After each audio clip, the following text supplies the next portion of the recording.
O que eu digo para as pessoas é para elas não andarem no automático.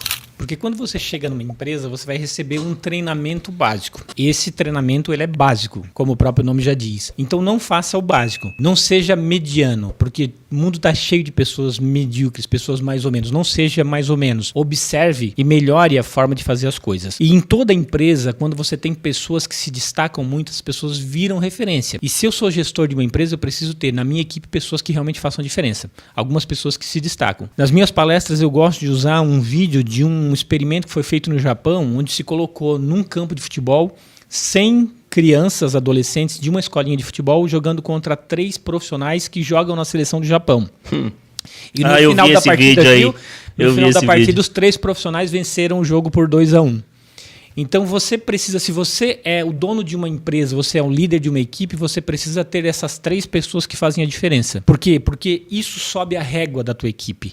E aí você passa a estabelecer uma referência. Porque se você não tem referência, a tendência é cair o nível da equipe. E se você é uma pessoa e trabalha numa empresa, seja uma dessas 3 pessoas que ajuda a elevar a régua. Porque pessoas que vão além do básico, elas são absolutamente necessárias. Elas não precisam ter medo nenhum do futuro delas porque elas vão se destacar. O mercado corporativo está ansioso por pessoas que façam a diferença. Então é basicamente o movimento de eu parar de olhar muito para lá para fora e para as outras pessoas e olhar para mim e ver, beleza, com o que eu tenho aqui, o que dá para fazer? O que eu posso fazer de diferente agora para me destacar? Né? E no final das contas foi isso, talvez, que o próprio Walt Disney fez. E no final das contas, isso que ele fez, esse movimento que ele fez, construiu tudo isso que a gente está falando hoje, que inclusive é uma empresa gigantesca com uma cultura super diferente, que gera um propósito incrível que as pessoas olham e falam, queria trabalhar em uma empresa como essa. Mas peraí, ela foi fundada por um cara talvez igual você, com muitas limitações como você. Então, por que não eu criar algo incrível? Seja uma empresa ou ações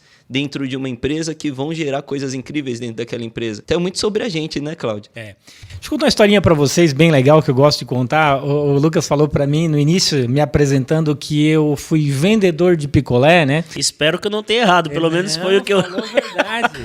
Eu digo que, na verdade, quando eu dou palestra, eu digo que eu não fui vendedor de picolé, eu fui gestor de uma unidade móvel de comercialização de sobremesas refrescantes, que é o nome mais bonito para a profissão. Como é que é? Volta de novo? Gestor de uma unidade móvel de comercialização de sobremesas refrescantes. Fica bonito no currículo. Olha, fica chique. Foi aos 9 anos de idade. Meu pai era pedreiro, eu trabalhei muito tempo, eu e meu irmão trabalhamos com ele. E meu pai teve um AVC quando ele tinha 38 anos e teve um segundo AVC quando tinha 45 anos. Então a gente passou muita necessidade na infância e adolescência nessas ocasiões. E a primeira vez que meu pai teve um AVC foi quando eu fui vender picolé para poder ajudar em casa. Eu tinha 9 anos. E aí eu sempre fui, por incrível que pareça, eu sempre fui uma pessoa extremamente tímida. Quando as pessoas me veem palestrando, elas não acreditam.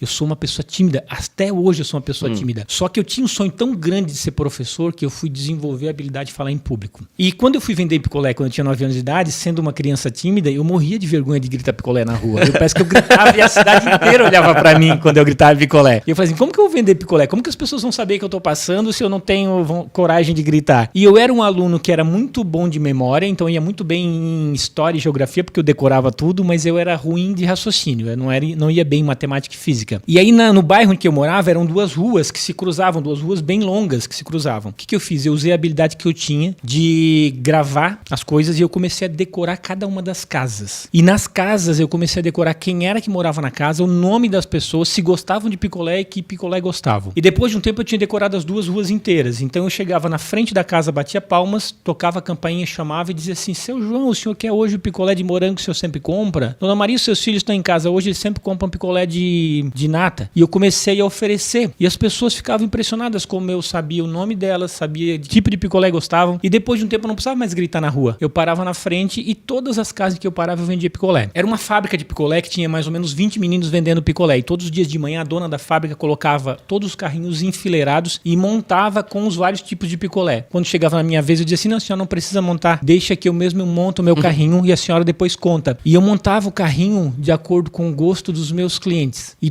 todos os dias naquela fábrica, 19 meninos saíam empurrando um carrinho de picolé que eles iam ter que vender cada picolé que estava ali dentro. Eu era o único que não precisava vender nenhum picolé, eu só precisava entregar porque Só precisava levar. já estavam vendidos. Que louco. Porque eu já isso. tinha colocado Caraca. ali os picolés que eu ia vender para os meus clientes. Então, Muito legal. o que eu digo é assim, ó, se você quiser vender, não grite na rua, faça relacionamento. Tem um monte de gente gritando, só que hoje o consumidor já não consegue mais ouvir, porque existem muitas empresas gritando. Então, em vez de gritar, cria relacionamento, que o relacionamento vende. E isso serve pra tudo, né? Para tudo na tua vida. E isso para carreira, para empresas. Tem uma frase do Walt Disney, né? O Lucas falou sobre o Walt Disney. Tem uma frase do Walt Disney que eu gosto demais e que exemplifica muito essa minha experiência como vendedor de picolé. Ele dizia assim, eu gosto do impossível porque lá a concorrência é menor.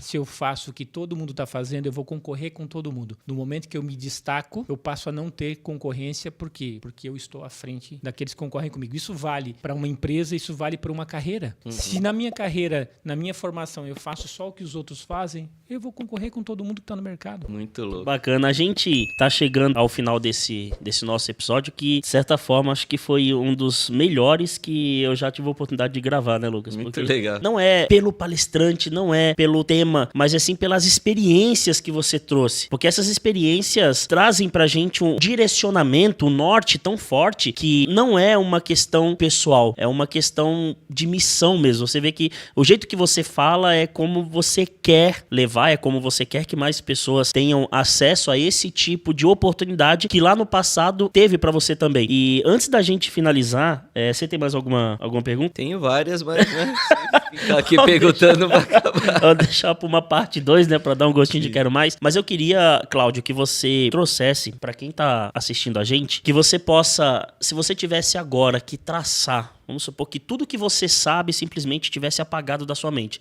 A única coisa que não se apaga é aquilo que a gente é, a nossa essência, né? E você, se hoje tirassem tudo da tua vida, você seria o mesmo Cláudio do passado.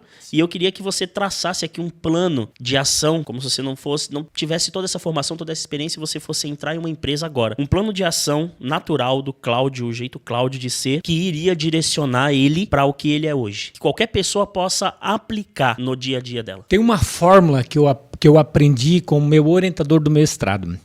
Quando eu fiz mestrado em engenharia de produção, porque eu queria me tornar professor universitário, eu queria ter um orientador que fosse uma pessoa que eu admirasse, para que eu pudesse também, durante toda a orientação, me espelhar nessa pessoa. E aí eu pedi para o presidente da empresa em que eu trabalhava, que era uma empresa de tecnologia, onde eu era gerente comercial naquela época, pedi para ele para me indicar para um cara que tinha sido reitor da Universidade Federal, porque eu admirava muito aquele professor. E aí ele me indicou e o professor aceitou. E logo depois que ele me aceitou, ele foi convidado para ser secretário estadual da Educação de Santa Catarina. E ele passou a ser um cara que era líder de uma equipe de 80 mil pessoas, que é o número de servidores da Educação de Santa Catarina. E esse cara, durante todo o período de orientação, de mais de um ano, todas as vezes que eu ia na Secretaria da Educação para ele me orientar, em primeiro lugar, me chamava a atenção que ele tinha 3 secretárias. Eu nunca tinha visto alguém que tivesse 3 secretárias. Eu acho que eu nunca conheci alguém assim.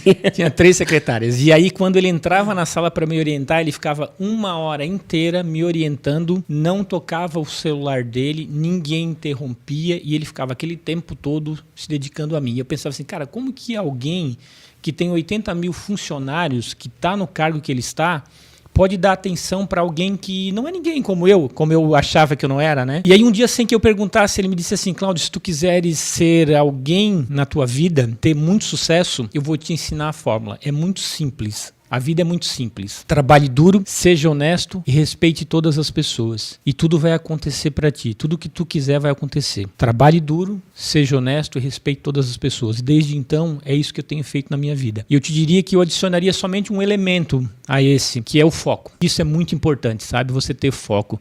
Você precisa saber onde você quer chegar. Ainda que você não tenha clareza total, pelo menos você sabe o que você não quer para a tua vida. Então faz uma escolha. O Walt Disney chegou onde chegou porque ele tinha uma determinação muito grande com os sonhos que ele tinha. Eu acredito que dentro do meu mundo, né, guardadas as devidas proporções, eu consegui realizar porque eu tinha um objetivo muito claro. Eu queria ter um curso superior. Então coloca uma meta e tenha o foco. Você tem a meta clara? Agora é só aplicar a formulazinha do meu professor. Trabalhe duro, seja honesto e respeite todas as pessoas. E tudo vai acontecer.